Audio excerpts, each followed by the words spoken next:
Assalamualaikum warahmatullahi wabarakatuh. Bismillah, alhamdulillah, salatu wassalamu ala rasulillah, la haula wala quwwata illa billah, amma ba'du. Yang saya hormati dan yang saya banggakan, ibu-ibu dari mahasiswi semuanya ya, mahasiswi UNP Kediri dan Universitas Surabaya. Tentunya ini adalah merupakan orang-orang yang hebat semua, alhamdulillah. Semoga dengan kalian semua mengikuti kegiatan hari ini mendapatkan ilmu yang bermanfaat, Allahumma amin. Pada kesempatan kali ini saya akan perkenalan dulu.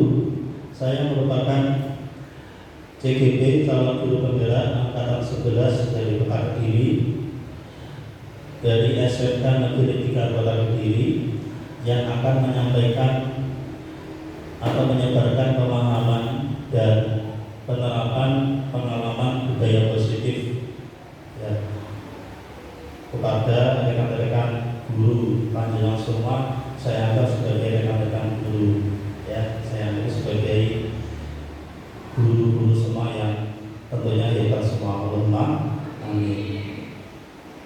Sebelum acara ini kita mulai, mari kita awali dengan membaca basmalah bersama-sama. Bismillahirrahmanirrahim.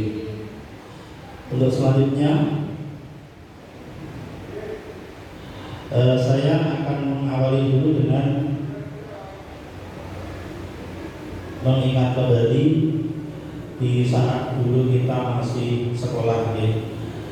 Di saat kita dulu masih sekolah, kira-kira pada saat panjenengan dulu di sekolah dasar itu tahun berapa ya? Tahun berapa? 2008 ya, tahun berapa? 2010, 2009. Tahun kelas berapa itu?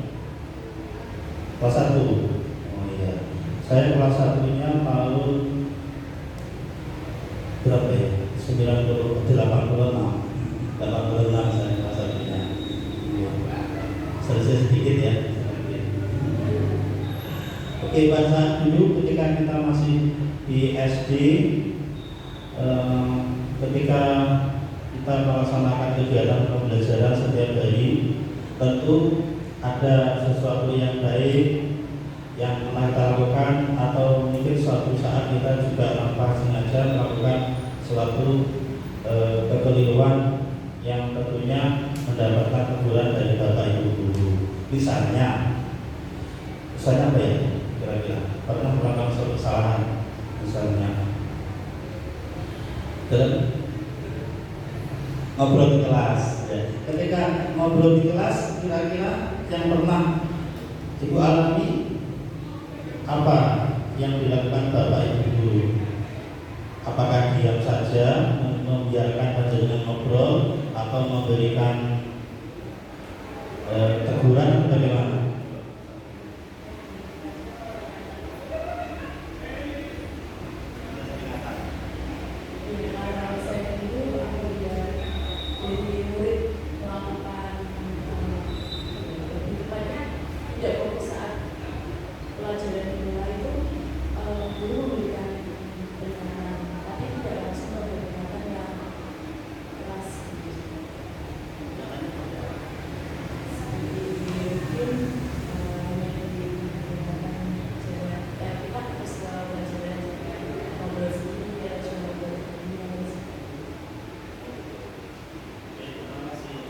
Buat Mbak siapa?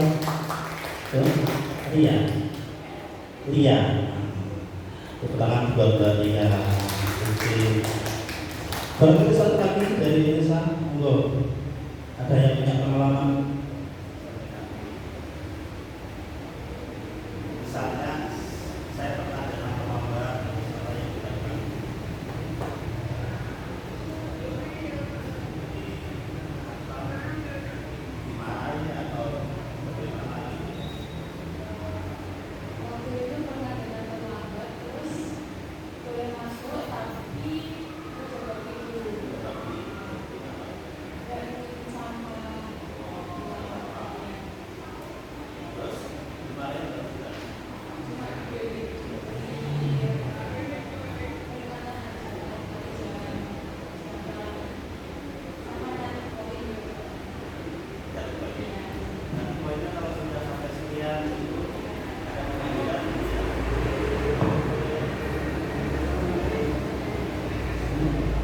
Yolanda. Ya, tepuk tangan buat Ibu Yolanda. Ya, terima kasih. Jadi ternyata semuanya pernah mengalami itu ya, tapi yang lain juga. Nanti yang lain bisa ikut gabung bertanya atau menyampaikan pengalaman, boleh. Nah, saya juga pernah lihat ketika saya dulu masih MTS tahun 95 itu di kelas 7, ada teman saya ngobrol sendiri dengan teman sebangku. Waktu itu ada pelajaran fisika, guru saya sedang menerangkan. Tiba-tiba langsung penggaris yang dibawa Pak gurunya itu, penggarisnya terbuat dari kayu, langsung terbang di sebagian ini kiri dan kanannya teman saya itu tas kiri kanan langsung patah itu. Saya di belakangnya, dan dia langsung kayak opo, gitu saya gitu, itu langsung patah. Terus teman saya langsung menengok ke kiri ke kanan, itu wajahnya langsung merah gitu, nangis tapi isin, gak nangis mentoro gitu. Akhirnya diam saja. Sekelas langsung sejenak langsung berhenti, tidak ada yang bicara. Yang tadinya ada yang gelombang itu, ada yang paling keras di depan sendiri itu langsung ditampar. Nah, kejadian seperti itu tentunya di saat sekarang itu kita sudah tidak diperbolehkan. Ya, bisa jadi kita menampar atau menghukum fisik dengan sekeras itu. Kalau anak sekarang bisa jadi langsung lapor bapak ibunya.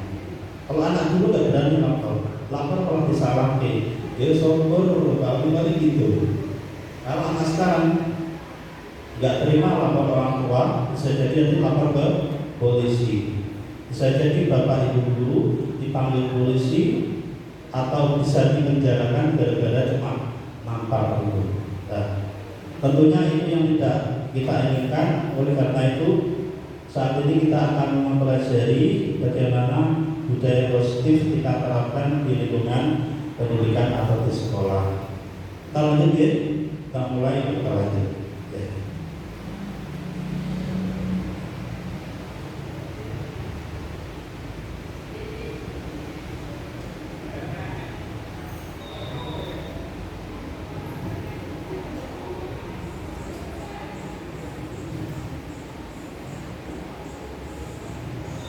Maaf, tidak pakai speaker ini, ya, hanya sebentar saja.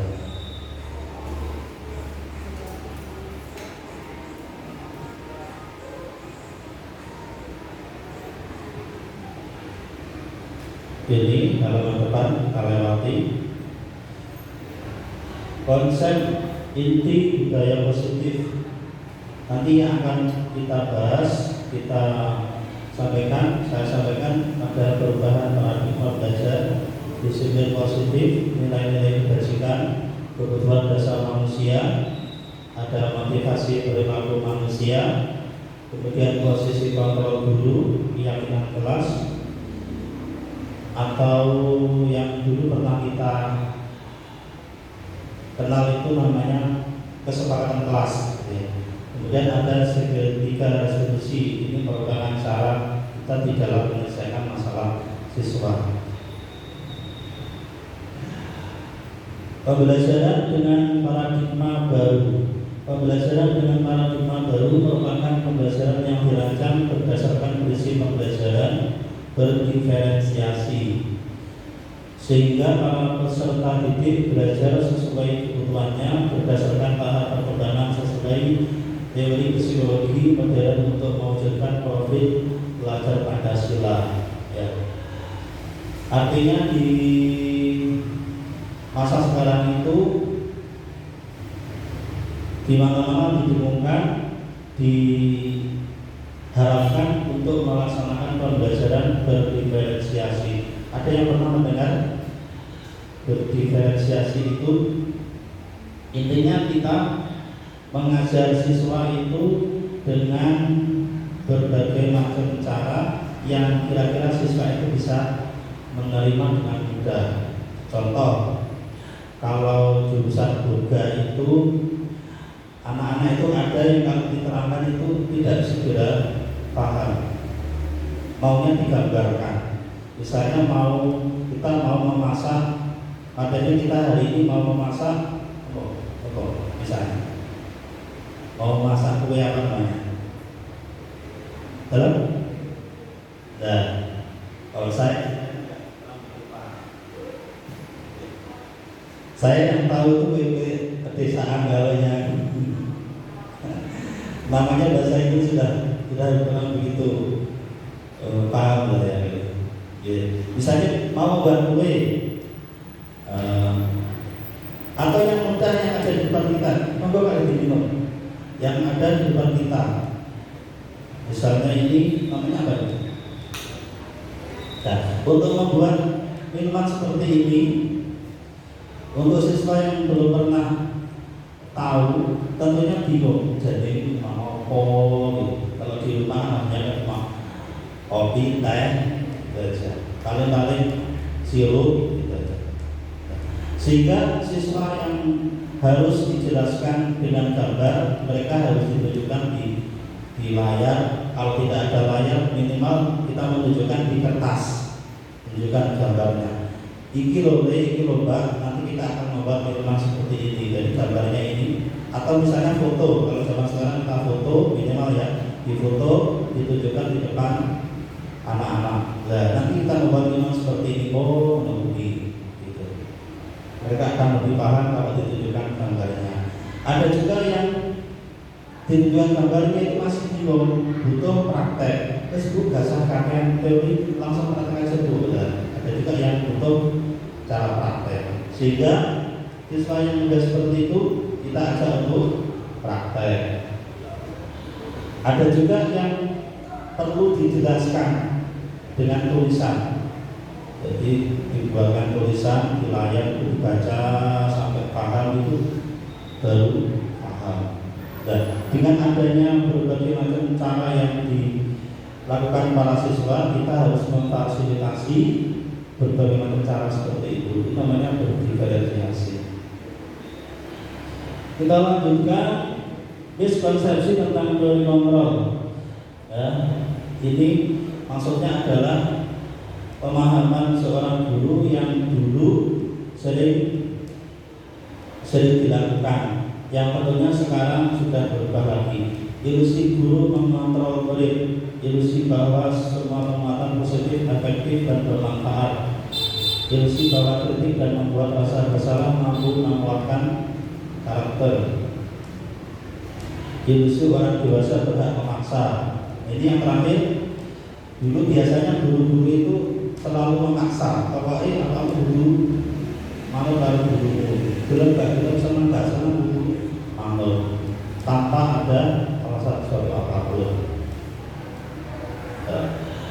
Kita lanjut, mengubah paradigma stimulus respon ke pendekatan teori kontrol. Banyak ini tidak perlu saya baca semua. Contohnya stimulus respon, realitas kebetulan kita sama. Kalau teori kontrol, realitas kebetulan kita berbeda. Karena dulu memandang bahwa siswa itu kebutuhannya sama, terus pokoknya tak ulang model ini, awakmu paham gak paham terserah awakmu, sementing materinya tak sampai ini. Itu orang guru zaman dulu seperti itu. Kalau sekarang tidak boleh seperti itu. Kita harus memahami bahwa setiap siswa itu memiliki kebutuhan yang berbeda. Berbeda apa? Maksudnya di dalam mempelajari materi itu butuh cara yang berbeda. Itu yang harus kita pahami dan kita fasilitasi. Gitu. Kita lanjut. Disiplin positif berasal dari kata disiplina ya, yang artinya belajar. Disiplin mengacu pada disiplin diri dan memiliki tanggung jawab terhadap apa yang dilakukan berdasarkan nilai-nilai yang diyakini. Intinya disiplin itu adalah bertanggung jawab melakukan hal-hal yang sudah disepakati bersama, atau bisa jadi yang sudah ada aturan sebelumnya. Contoh, siswa ke sini kalau belajar ke sini itu hari Senin memakai baju abu putih. Itu kan bukan kesepakatan siswa, tapi aturan yang dibuat oleh sekolah. Begitu siswa masuk ke sini sudah ada aturan hari Senin pakai abu putih. Nah, itu contoh.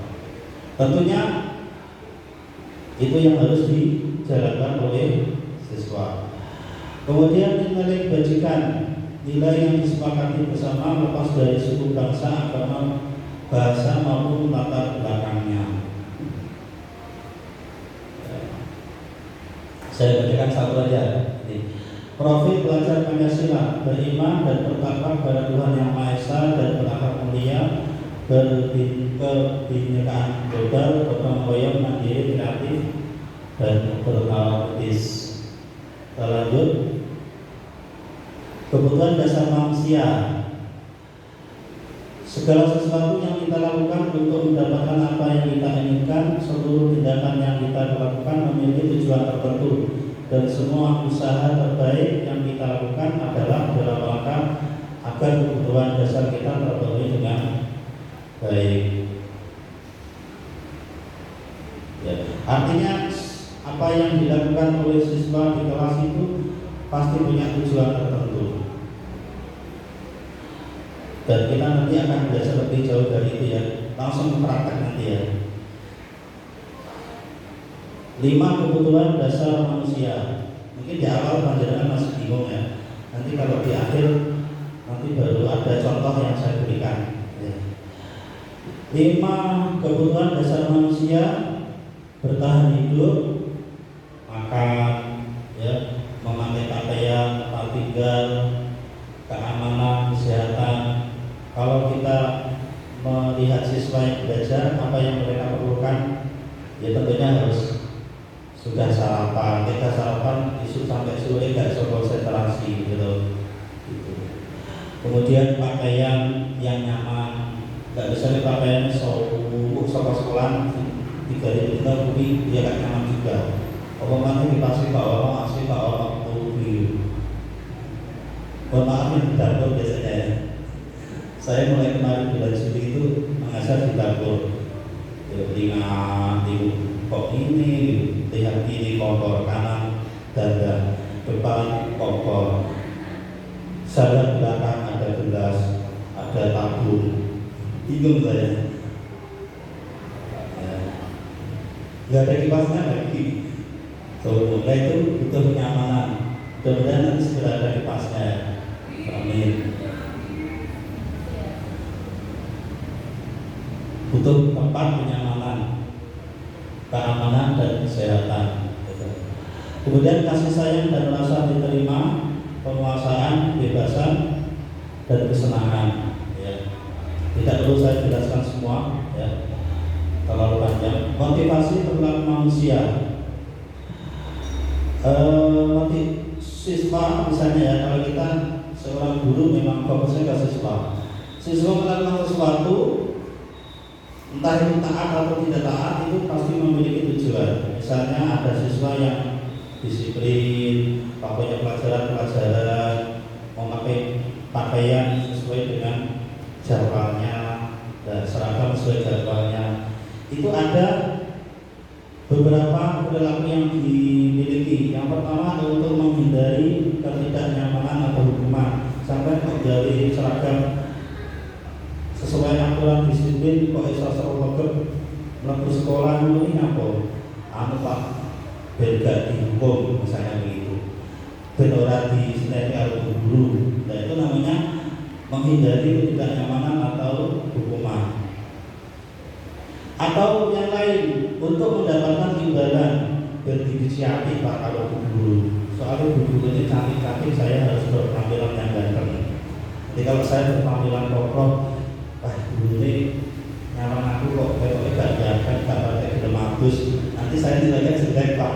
Makanya saya harus rajin mandi. Mandinya berapa kali? Saya di sekolah itu mandinya 3 kali Pak. Pagi dari rumah, nanti istirahat pertama mandi, dan kedua mandi lagi gitu. Contoh ya. Untuk menjadi orang yang mereka inginkan dan menghargai diri sendiri, dengan nilai-nilai yang mereka percayai. Kita lanjut. Ini ada 3 perbedaan hukuman, konsekuensi, restitusi. Hukuman itu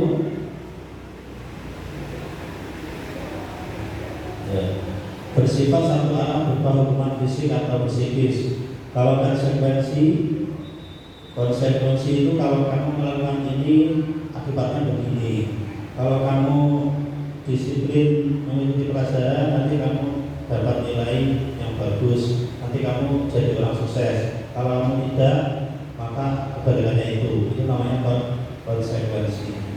Restitusi, proses menciptakan kondisi bagi murid untuk memperbaiki kesalahan. Restitusi yang kita bahas nanti ya, bagaimana caranya memperbaiki kesalahan siswa yang tidak terulang lagi. 5 posisi kontrol guru. Kalau ada siswa yang sedang melakukan kesalahan, ini ada 5 yang dilakukan oleh guru. Ada yang menjadi penghukum. Begitu ada anak terlambat, dan situ berapa bu? 50 kali. Biasanya 10 bu, 50. Terus gak mau pokoknya 50 kali. Gak mau bu.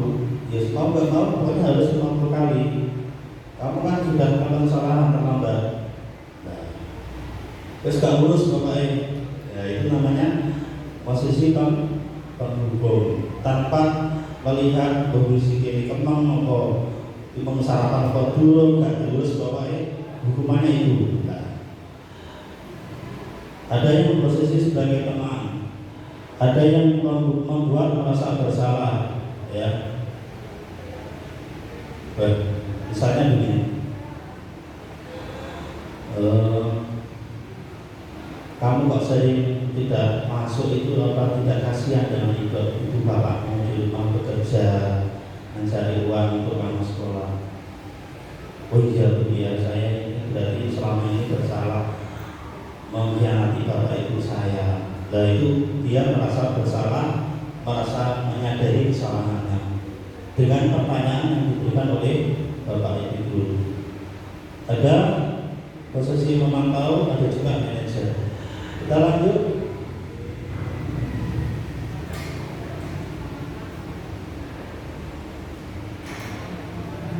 Contoh penerapan 5 posisi kontrol guru.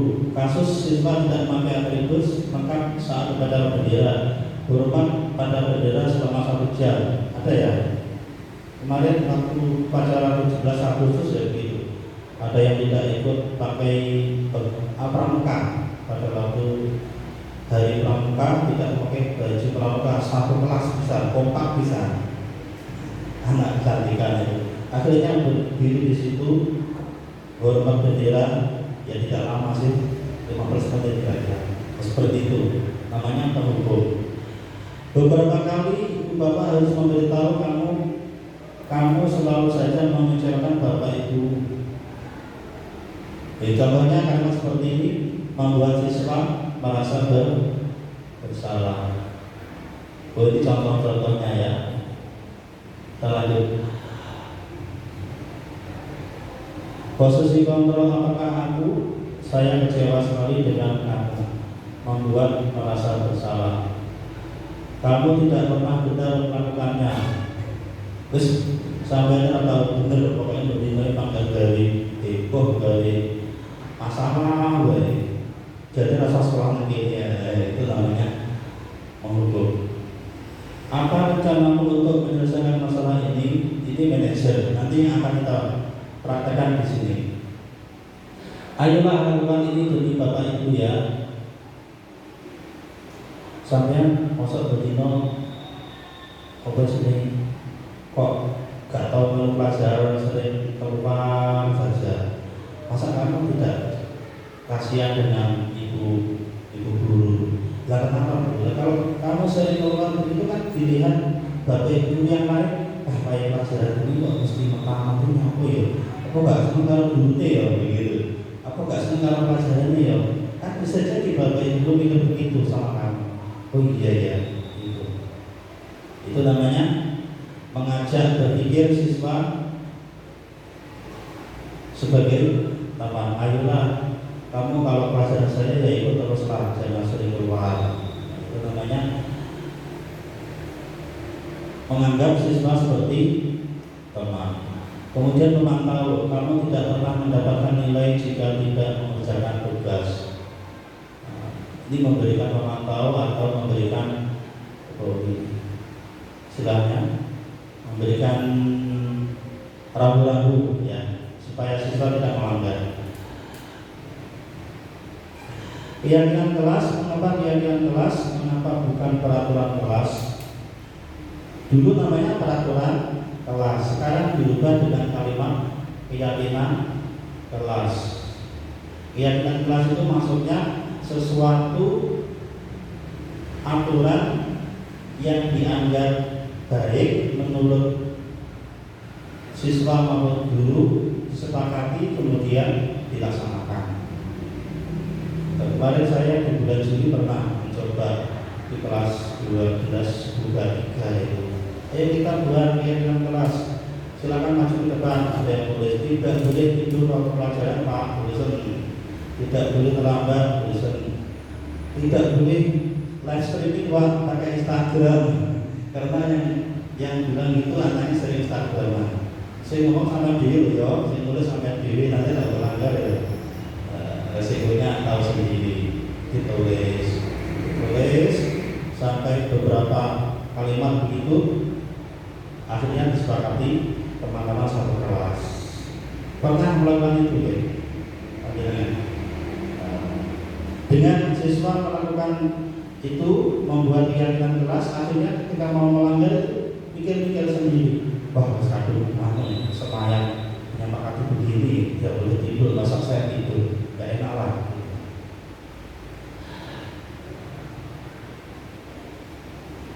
Ini langkah-langkahnya. Tapi saya tidak perlu membahas ini terlalu panjang ya, karena yang saya fokuskan di sini nanti hal yang lain ya. Kemudian tiga resolusi yang akan saya bahas nanti. Suatu proses dialog yang dilakukan oleh guru agar dapat menghasilkan murid yang mandiri dan bertanggung jawab. Kalau ada anak bersalah dipanggil, kemudian diajak ngobrol, sama ngopo kok terlambat, terus piye caranya untuk merubah biar lebih baik. Nanti saya contohkan.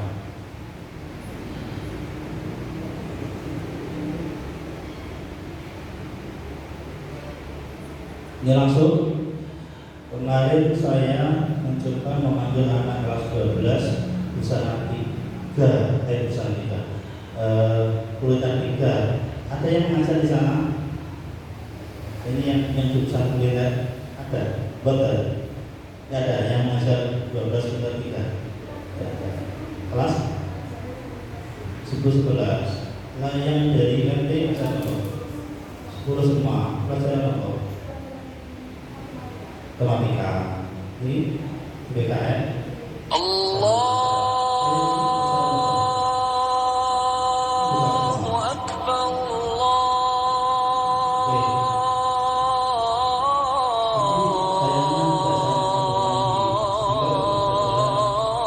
Allahu Akbar.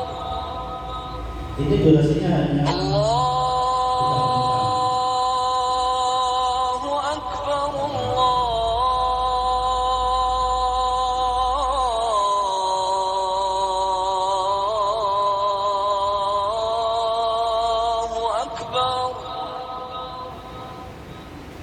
Asyhadu an la ilaha illallah.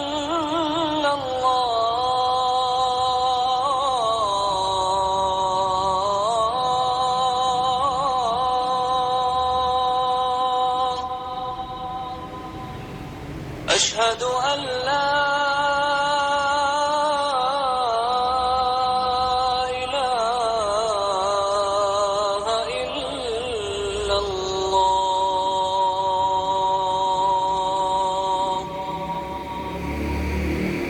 أشهد أن محمدًا رسول الله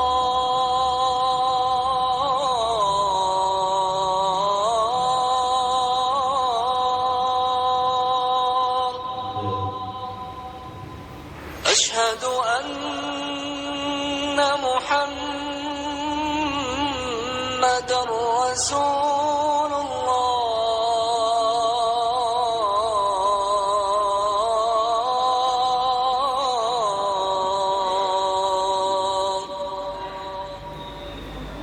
حي على الصلاة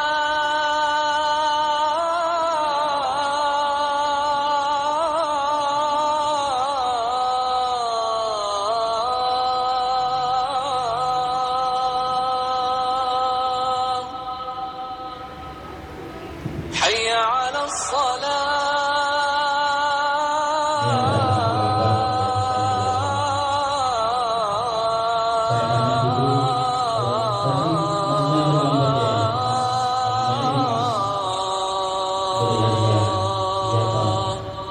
Terus kamu di luar, حي على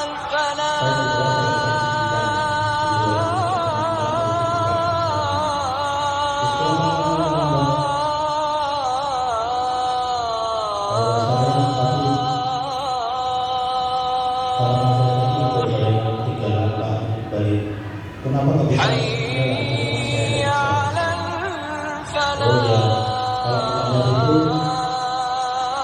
manusia wajar membebaskan saya dan melanggar, tapi mudah-mudahan tidak sampai diulangi. Kenapa kamu bisa sampai terlambat pagi? Karena saya sering malam hari itu tidak segera tidur, Pak. Saya bangunnya agak kesiangan. Kenapa kesiangan? Karena saya jadi sering main game dan tidak dilarang sama orang tuamu bermain game terus. Bapak saya tidak di rumah menjaga sekolah SD. Dan kalau memang tidak ada yang menjaga kamu, tidak ada yang mengingat kamu, sehingga kamu main game sampai malam, paginya bangkok, berangkat sekolah tergesa-gesa, akhirnya terlambat. Masa mau begitu terus? Apa yang kira-kira kamu pikirkan? Saya ingin tidak terlambat lagi, Pak. Terus rencanamu apa? Rencana saya akan tidur lebih awal sehingga tidak sampai bangkok dan tidak terlambat lagi. Oh, itu rencanamu. Berarti sesuai dengan rencanamu itu, mudah-mudahan kamu bisa mempraktekannya, bisa sesuai janjimu ya. Iya, seperti itu. Jadi intinya siswa itu ditanya dulu kenapa terlambat bercerita. Ya, setelah bercerita, kenapa kok bisa sering terjadi terlambat? Ya, kalau dia sudah bercerita, akhirnya kita carikan solusinya dengan cara kita tanya dulu, tidak langsung kita yang menyampaikan. Dia bisa menyampaikan dulu, berpendapat dulu, supaya apa yang akan dia lakukan itu benar-benar dari hatinya sendiri, bukan karena kita paksa. Sampun ini menutup, ya, menutup. Ada yang perlu disampaikan? Mungkin konten ada yang perlu ditanyakan. Kita ini mau tanya sejak tadi. Kelihatannya mau tanya sejak tadi, tapi dari semuanya kelihatan mau tanya mau ngomong apa gitu. Oke, itu ya yang bisa saya sampaikan. Intinya pertemuan kita hari ini adalah dengan kita mempelajari segitiga restitusi, menerapkan bagaimana caranya mengatasi siswa yang bermasalah dengan cara mengajak untuk berdialog dulu, ya. tidak langsung tiap hari langsung hukum gitu saja tanpa ditanya begitu. Sebagai pengalaman, fasil saya dari guru itu cerita ada siswa lama tidak masuk, itu didatangi, ditanya, akhirnya ngaku kenapa lama tidak masuk, tidak seragam, tidak kuat membeli. Akhirnya disampaikan ke teman-teman guru bergerak, ya wis kasih dari pokoknya seragam, begitu diberikan seragam, alhamdulillah masuk lagi. Ya. Dengan cara seperti itu, intinya adalah kalau ada siswa yang bermasalah, itu kita tidak boleh langsung menyalahkan, kita cari masalahnya dulu, kita telusuri dulu, kalau sudah baru kita cari solusinya. Supaya apa? Supaya kita lebih bijaksana dan tidak langsung menghukum tanpa menelusuri dulu permasalahan siswa. Kalau langsung kita menghukum tanpa menelusuri permasalahan mereka, bapak ibu dulu tak berdas. Aku jadi ya bingung ya. Begitu aku senang lah, tapi memang aku juga bantu orang tua aku sampai pergi. Baik yang sekolah ngantuk dulu senang. Terus aku pergi ya. Mereka minta dicurhati, minta curhatan, minta solusi supaya masalahnya bisa terselesaikan. Karena bisa jadi di rumah tidak ada orang tua yang mengajar bicara, hidup dengan berbicara. Sementara itu dulu yang dapat kita pelajari, semoga bermanfaat. Mohon maaf segala kekurangan. Assalamualaikum warahmatullahi wabarakatuh. Itu masih ada minuman yang itu bisa dibawa aja, monggo. Tadi masih banyak sisanya, bawa aja monggo, bawa lagi.